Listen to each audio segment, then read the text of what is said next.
Hello guys, I hope you are doing well. आज हम transfer of property act का section 6 पढ़ने जा रहे हैं which says what may be transferred. So start करने से पहले मैं बस आपसे एक छोटी सी गुजारिश करना चाहता हूँ कि अगर आपको जो भी मैं कंटेंट बनाता हूँ वो पसंद आता है सो प्लीज़ चैनल को सब्सक्राइब करें, वीडियो को लाइक करें और अपने दोस्तों के साथ ये सब कुछ शेयर करें। So let's start. तो हम पढ़ेंगे इस सेक्शन में व्हाट मे बी ट्रांसफर्ड, तो क्या हम ट्रांसफ़र कर सकते हैं। तो सबसे पहले ऑब्वियसली जैसे मैं पढ़ाता हूँ, what may be transferred, property of any kind may be transferred except as otherwise provided by this act और एनी अदर लॉ। तो ये सेक्शन क्या कह रहा है? ये कह रहा है कि कोई किसी भी तरह की property of any kind may be transferred, मतलब प्रॉपर्टी कोई भी हो वो ट्रांसफ़र हो सकती है, बट एक्सेप्ट क्या, एक्सेप्शन ड्रॉ कर दिया है क्या, except as otherwise provided by this act. इस एक्ट में जो कि इसी सेक्शन में आगे दे रखा है वो ट्रांसफ़र नहीं हो सकता, या फिर किसी और लॉ में जो कि इनफोर्स है उसमें अगर दे रखा है कि वो particular kind of property transfer नहीं हो सकती तो वो भी ट्रांसफ़र नहीं हो सकती।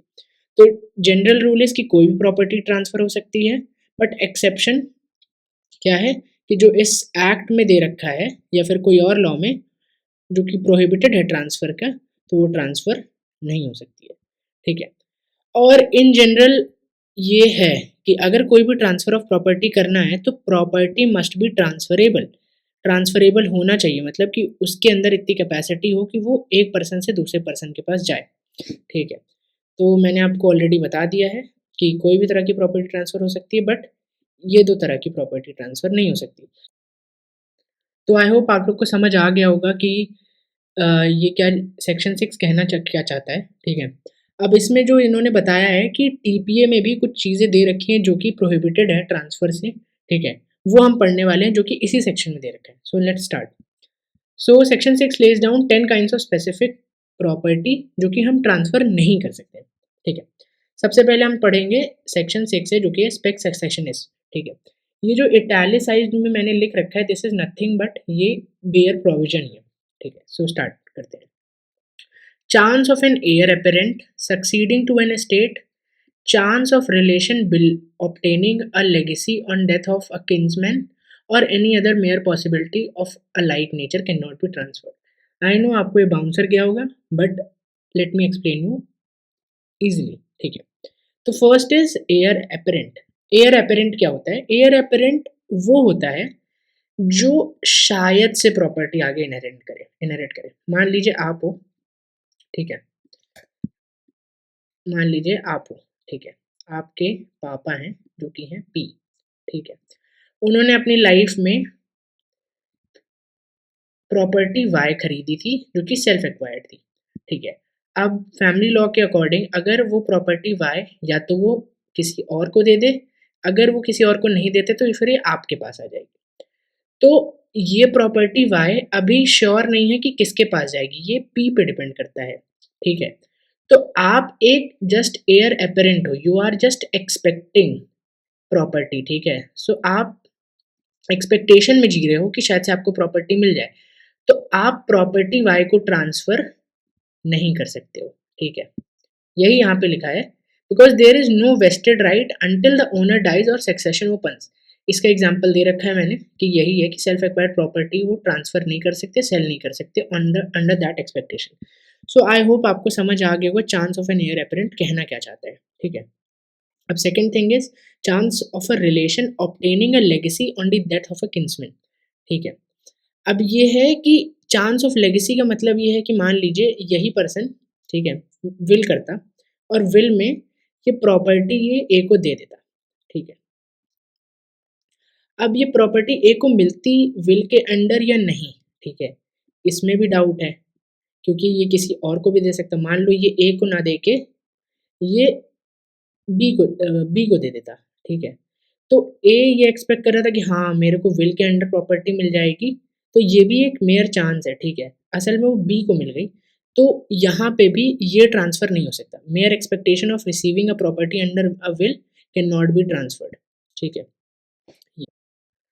थर्ड है एनी अदर सिमिलर पॉसिबिलिटी, मतलब कि कोई और uncertain interest of similar nature. मतलब मान लीजिए जैसे आप हैं, ठीक है, आपने एक लॉटरी जीती, आपके पास एक लॉटरी टिकट आया, ठीक है।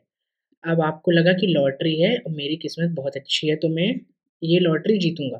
तो आपने ये लॉटरी दे दी बी को, ठीक है, आपने लॉटरी ट्रांसफ़र कर दी कि हाँ भाई, इसमें जो पैसा आएगा वो ले जाना, ठीक है।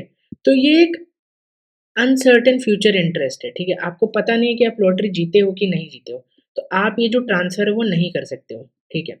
So this is any other mayor possibility of like nature. So I hope आपको सेक्शन 6A समझ आ गया होगा, स्पेक्स सक्सेशनिस्ट, ठीक है। अब हम सेकंड पे मूव ऑन करते हैं जो कि है mere right of re entry, ठीक है। ये लीज से रिलेटेड है, ठीक है।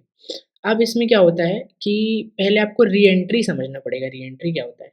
सो री एंट्री ये होता है कि मान लीजिए जैसे एक ए है, ठीक है, और बी है, ए और बी बढ़िया, मतलब ये है आपका लैंडलॉर्ड और ये है आपका टेनेंट।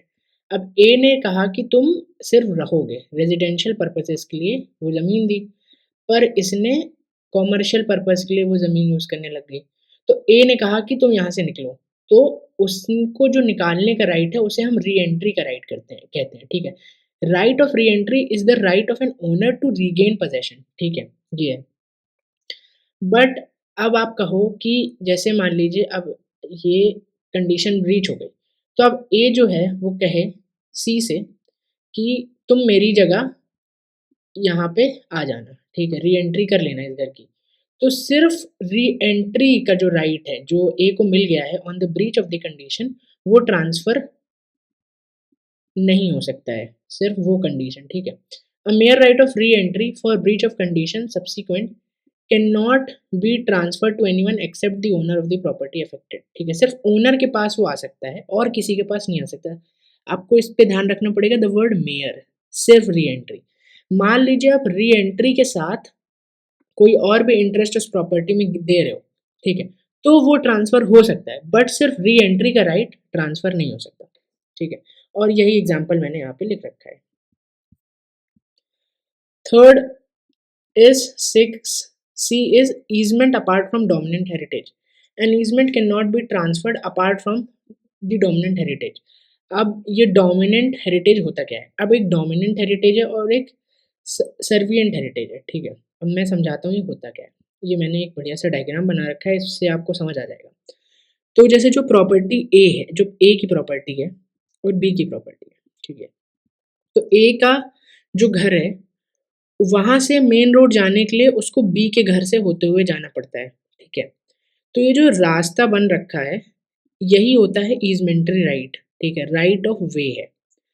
तो अब ये जो ए की जो प्रॉपर्टी है, ठीक है, वो बी की प्रॉपर्टी पे ये राइट एक्सरसाइज कर रही है कि मेरे को जाने का रास्ता मिलेगा।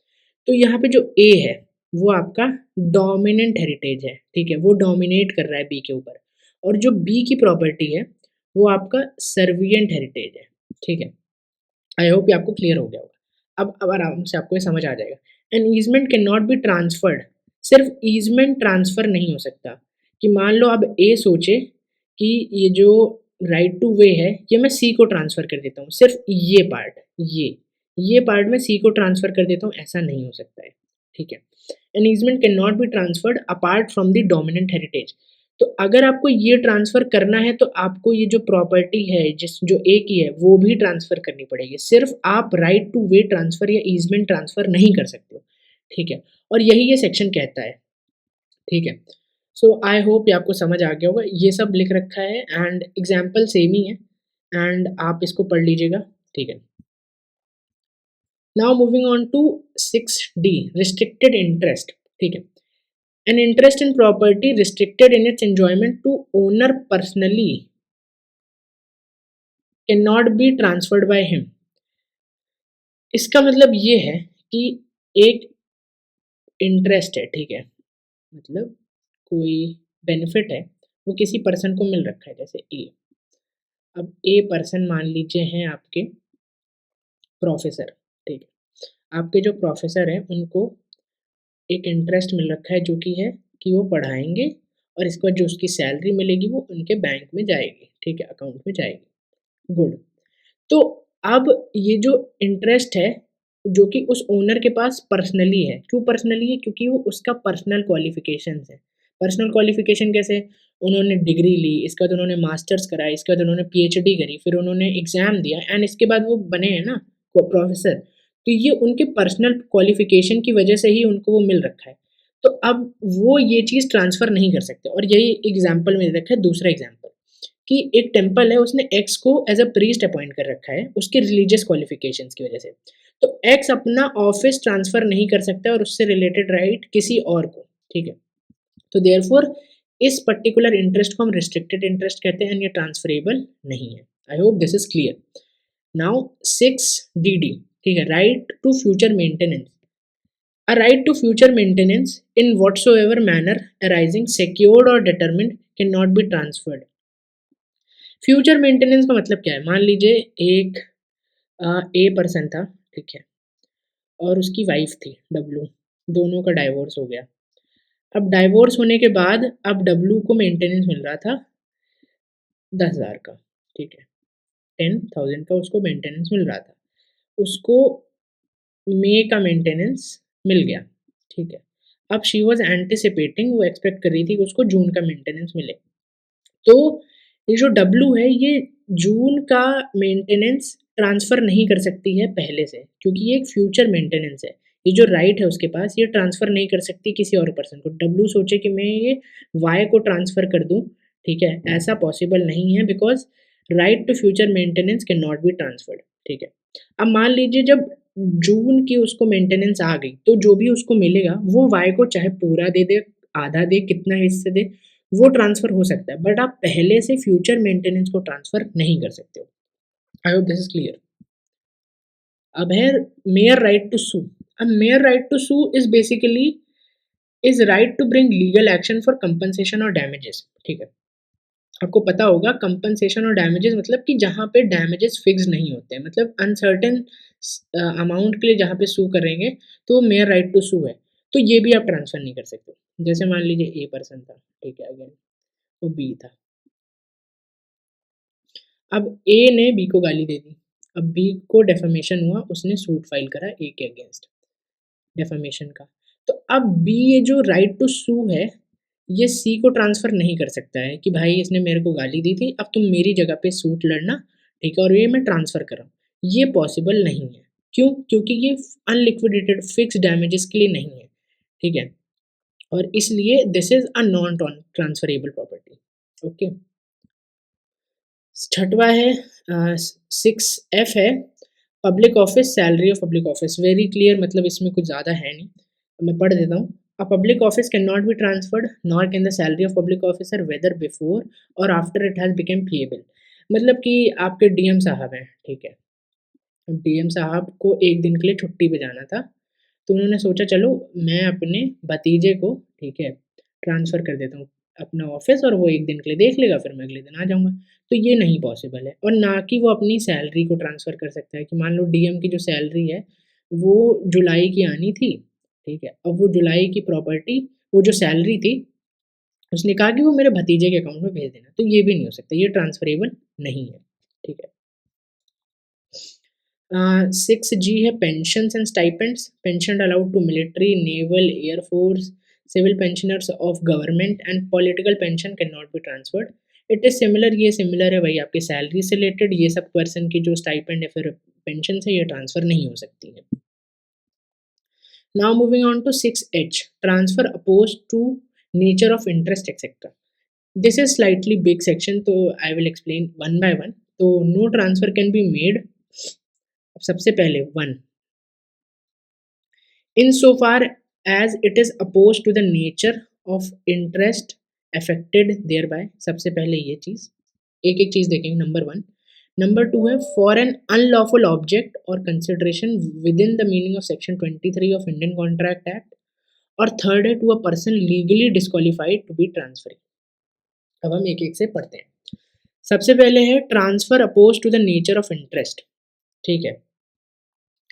अब कुछ राइट्स या इंटरेस्ट हैं जो कि अपने आप में ट्रांसफ़र नहीं हो सकते, मतलब कुछ ऐसी चीज़ें जो कि आप ट्रांसफ़र ही नहीं कर सकते हो। उसका सबसे ईज़ी एग्ज़ाम्पल है रेस कम्युनिस, मतलब जो चीज़ जो सबको बिलॉन्ग करती है। अब आप ये सोचिए कि पार्क है, पब्लिक पार्क है, ठीक है। अब पार्क है, वो कम्युनिटी को बिलोंग करता है, ठीक है। अब आप सोचें कि वो मैं पावर किसी को ट्रांसफ़र कर दूँ, तो ऐसा नहीं है। क्यों नहीं है? क्योंकि वो उसके नेचर के अगेंस्ट हो जाएगा, ठीक है। तो transfer oppose to the nature of interest can not be transferred, ये आप समझ लीजिए। जैसे एयर है, सीज़ है, पब्लिक रोड है, ये आप किसको ट्रांसफ़र कर सकते हो? ये पब्लिक के लिए बनी है, तो ये can not be transferred by the individuals, ठीक है। अब हम दूसरे पे मूव करते हैं जो कि है transfer for an unlawful object और कंसिडरेशन। अब section 23 of Indian contract act की मदद से हम बताएँगे कि अगर कोई ट्रांसफ़र जो कि अनलॉफुल ऑब्जेक्ट मतलब कि गैर कानूनी काम के लिए हो रहा है, वो ट्रांसफ़र ही वॉइड है। और सेक्शन 23 में क्या-क्या चीज़ें हैं? फॉरबिडन बाय लॉ, लॉ उसको मना करता हो, या फिर वो ट्रांसफ़र किसी लॉ के पर्पस को डिफीट कर रहा हो, ठीक है, प्रोविजंस को डिफीट कर रहा हो कि हाँ, मतलब कोई पर्टिकुलर एक्ट इनैक्ट हुआ है और उसका प्रोविजन फेल कर जाएगा जस्ट बिकॉज़ ये ट्रांसफ़र हो। तीसरा है कि वो ट्रांसफ़र फ्रॉडुलेंट हो, वो ट्रांसफ़र इंजरी कॉज़ कर रहा हो किसी पर्सन को या प्रॉपर्टी को, या फिर इमोरल है या फिर अपोज़ टू पब्लिक पॉलिसी है। आई होप ये आपको समझ आ गया होगा, ठीक है। इसका सबसे आसान एग्ज़ाम्पल मैं दे देता हूँ, तो समझ आ जाएगा।